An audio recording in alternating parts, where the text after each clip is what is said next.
ہوئے قوم کو ڈال دیا. اعلیٰ حضرت رحمت اللہ نے دروازے پہ کھڑے. فکر رضا سے مینار ہے نا, تو سنو پھر فکر رضا کیا ہے. سنو پھر یہ رضا کے نیزے کی مار ہے کہ عدو کے سینے میں غار ہے, کسے چارہ جوئی کا وار ہے کہ یہ وار وار سے پار ہے. اعلیٰ حضرت رحمت اللہ نے دروازے پہ کھڑے تھے. بابا جی آگے کہنے لگے 10 روپے دو. 10 روپے کا معنی اس زمانے میں یہی تھا جو آج 10,000 کا معنی ہے. 10,000 مانگ لیا. کہنے لگا 2 نہیں تو مکان لٹ دوں گا. اعلیٰ حضرت فرمانے لگے تو 10 کے 20 مانگ میں دینے کو تیار ہوں, پر مکان الٹنے والی بات غیر شرعی ہے, یہ واپس لے لے. شریعت تجھے یہ کہنے کی اجازت. میری باتوں کی سمجھ آ رہی ہے آپ حضرات کو؟ وہ کہنے لگا نہیں میں نے الٹ دینا ہے. اعلیٰ حضرت کی والدہ بوڑھی عورت اندر سے بولی, کہنے لگی احمد رضا دے دو, فقیروں سے نہیں الجھتے. اعلیٰ حضرت فرمانے لگے اماں جو سچا فقیر ہو میں تو اس کے قدموں میں بیٹھنے کو تیار ہوں, پیر چومنے کو تیار. ہم تو نسبتوں پہ مر مٹنے والے لوگ, لیکن بات وہ کرے جو رسول اللہ کی شریعت اجازت دیتی ہے. جس کی اجازت نہیں دیتی ہم وہ بات کرنے کی اسے اجازت نہیں دیں گے. اس نے کہا جی میں نے الٹ دینا ہے. اتنی بات ہوئی تو اعلیٰ حضرت کے جو شہزادے تھے نا چھوٹے, مفتی اعظم مولانا مصطفیٰ رضا خان صاحب, وہ مکان کی دوسری چھت پر, ڈبل سٹوری مکان تھا, تو اوپر والی چھت پہ کھیل رہے تھے. ان کا پیر پھسلا, وہ گردن کے بال اندر گر گئے, اندر سے شور اٹھ گیا, بچہ گر گیا. بچہ وہ فقیر بھی سیدھا ہو گیا, دیکھا نہ نہیں نا پیسے دیے, تو شہزادے گردن کے بال گرے اوپر والی منزل سے. لیکن سنیو کدھر کھو گئے میں اور آپ. میرے اعلیٰ حضرت کا عقیدہ سنو. فاضل بریلوی اندر نہیں گئے, حالانکہ حضور علیہ السلام کا فرمان موجود ہے کہ اولاد آدمی کو بزدل کر دیتی ہے, اولاد کے ہاتھوں بندہ کمزور ہو جاتا ہے. اندر نہیں گئے, وہیں کھڑے رہ کے کہنے لگے اماں میرا ایک بیٹا ہے, میرا 1000 بھی ہو تو میں سارا نبی پاک کی شریعت پہ قربان کر دوں, لیکن کسی پاوے کی میں غلط بات ماننے کو تیار. اعلیٰ حضرت کی زبان سے یہ لفظ نکلے تو صاحبزادے اٹھ کے دوڑے آئے, کہنے لگے ابا جی ذرا ادھر تو دیکھیں, میں دوسری منزل سے گرا ہوں پر مجھے خراش بھی کوئی نہیں آئی, مجھے خراش بھی کوئی نہیں آئی. دیکھیں میرے کپڑوں کو مٹی بھی نہیں لگی. آپ کے 2-3 مرید کھڑے تھے, کہنے لگے حضور یہ آپ کی کرامت ہے. آپ فرمانے لگے میری کرامت نہیں, یہ میرا عقیدہ توحید ہے, یہ میرے رب پر ایمان ہے, خراش نہیں آئی. اب اس فقیر کو فرمانے لگے اعلیٰ حضرت کہ تم کہتا تھا مکان الٹ دوں گا, چل الٹنا پہ 10 روپے نہیں لینے, الٹ. چپ کر گیا. تو اعلیٰ حضرت لوگ کہتے ہیں مولوی صاحب کے پاس کیا ہے, جس کے سینے میں رسول اللہ کا دین ہے اس کے پاس کچھ نہیں, تو پھر کسی کے پاس بھی کچھ نہیں. ہاں ذمہ داری سے کہہ رہا ہوں, کسی کے پاس کچھ نہیں. اگر جس کے سینے میں قرآن و سنت کا نور ہے, اگر اس کے پاس ہی کچھ نہیں. سنو, اعلیٰ حضرت نے اپنا جوتا الٹ دیا, فرمانے لگے اگر طاقت ہے تو میرا جوتا سیدھا کر کے دکھا.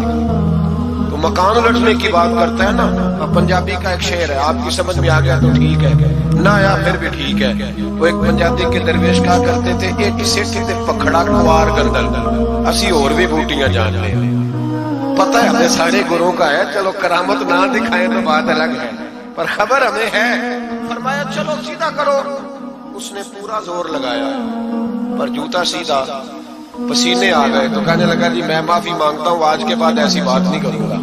اعلیٰ حضرت ولی تھے تو ولی سخی ہوتا ہے, جیب سے ہاتھ نکالنے. فرمایا تو 10 مانگتا تھا, اللہ 20 لے کے جاؤ, لیکن غیر شرعی بات خدا را بس جو ہمیں ہمارے بزرگوں نے نظریات دیے ان پر قائم رہو. عقیدہ رسالت. اعلیٰ حضرت کے زمانے مبارکہ میں ایک مولانا نے کہہ دیا کہ حضور کے بعد بھی کوئی نبی آئے تو ختم نبوت میں فرق نہیں پڑتا. توجہ ہے میری بات پر, ادھر دیکھو میری طرف. اعلیٰ حضرت نے پتہ کیا جواب دیا. اعلیٰ حضرت فرمانے لگے تو کہتا ہے آ جائے تو فرق نہیں پڑتا, ہم کہتے ہیں آئے کیوں حضور کے بعد, ہمیں ضرورت ہی کوئی نہیں, ہمیں کوئی حضور نے کمی چھوڑی, ہمیں حاجت ہی نہیں, آئے کیوں. اعلیٰ حضرت نے فتویٰ کفر دیا. ایک مولانا اٹھے تو کہنے لگے جیسا علم نبی پاک کو ہے ویسا جانوروں پاگلوں سب کو ہے. پھر وہ کہنے لگے میری بات کا یہ مطلب تھا, وہ مطلب تھا, سچے دل سے, بڑے ٹھنڈے دماغ سے. دیکھیں میں کوئی اونچا نہیں بول رہا, کوئی جوش میں نہیں. دیکھو بندہ کہتا ہے جیسا علم نبی پاک کو مثال دیتا ہے کہ ایسا عطائی علم تو جانوروں پاگلوں سب کو حاصل ہے. وہ کہتا ہے میرا یہ مطلب ہے, میرا وہ. ہمارا سوال یہ ہے کہ تجھے یہ بات کہنے کی ضرورت کیا ہے.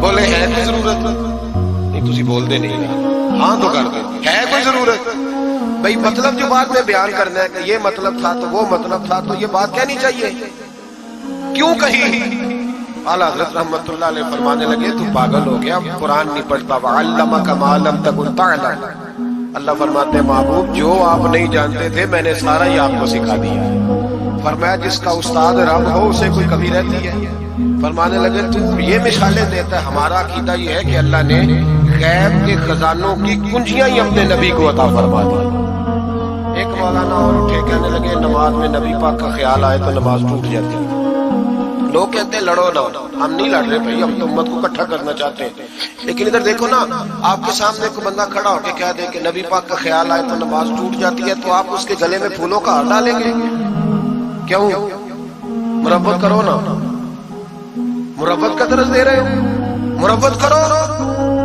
چلے آپ کو ایک مثال دیتا ہوں بڑی سادی اس نے کہا جی حضور کا خیال آئے تو نماز ٹوٹ جاتی ہے نماز میں آپ درود شریف کے بعد دعا پڑھتے ہیں دعا کون سی ہے ربنا اغفر لی آتی ہے نا آپ سب کو پڑھیے ذرا ربنا اغفر لی اس کا ترجمہ کیا ہے یا اللہ مجھے بھی بخش دے اور میرے ماں باپ کو بھی تو جب یہ دعا مانگی تو ابا جی کا خیال نماز میں آیا کہ نہیں آیا اماں جی کا سنی تھوڑا سا اگر آپ سمجھے نا میرا سنی ایک ہی بات کرتا ہے جب اس سے کوئی بندہ مسئلہ پوچھتا ہے نا تو سنی کہتے ہیں میں تو پڑھا ہوا ہی نہیں وہ خدا کے بندے آج پڑھ کے جانا ساری محفل اور آئندہ جمعہ بھی اپنے خطیب کے پاس پڑھنا ذرا دھیان سے پھر اگلا بھی پڑھنا پھر تو انشاءاللہ کہے گا نہیں میں پڑھا ہوا نہیں بھائی نماز میں آج پڑھتے ربنا اغفر لی تو ابا جی کا خیال آتا ہے کہ نہیں تو نماز ٹوٹ گئی کہ رہ گئی اماں جی کا خیال آتا ہے کہ نہیں اعلیٰ حضرت فرمانے لگے کہ اگر تیرا باپ جو بے نمازی ہو ان پڑھ ہو اس کا خیال آنے سے نماز نہیں ٹوٹتی تو پھر سن ہمارا عقیدہ کیا ہے تو کہتا ہے نبی پاک کا خیال آ جائے تو نماز ٹوٹ جاتی ہے اعلیٰ حضرت فرمانے لگے ہمارا عقیدہ یہ ہے کہ جب تک رسول پاک کا خیال آئے نا ہماری نماز ہوتی ہی نہیں